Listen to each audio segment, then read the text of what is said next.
ইস্তাম্বুলে আলোচনায় বসতে যাচ্ছে ইরান ও যুক্তরাষ্ট্র।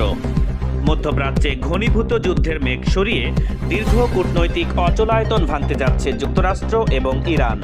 আগামী শুক্রবার 6 ফেব্রুয়ারি তুরস্কের ইস্তাম্বুলে দেশ দুটির শীর্ষ প্রতিনিধিরা এক গুরুত্বপূর্ণ বৈঠকে মিলিত হচ্ছেন। মার্কিন প্রতিনিধি দলের নেতৃত্বে থাকবেন প্রেসিডেন্ট ডোনাল্ড ট্রাম্পের বিশেষ দূত স্টিভ উইটকফ এবং ইরানের পক্ষে নেতৃত্ব দেবেন পররাষ্ট্রমন্ত্রী Syed Abbas Araghchi.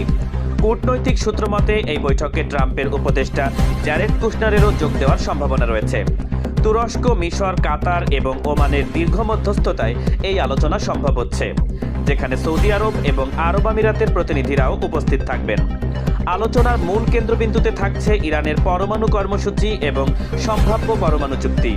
President Donald Trump একটি চুক্তির বিষয়ে আশাবাদ ব্যক্ত করলেও হুঁশিয়ারি দিয়ে বলেছেন, সমঝোতা না হলে ভয়াবহ কিছু ঘটতে পারে।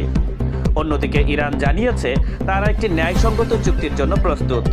দীর্ঘদিনের সংঘাত এবং পাল্টাপাল্টি হুমকির পর ইস্তাম্বুলের এই বৈঠককে মধ্যপ্রাচ্যে স্থিতিশীলতা ফেরার একটি বড় সুযোগ হিসেবে দেখছেন রাজনৈতিক বিশ্লেষকেরা।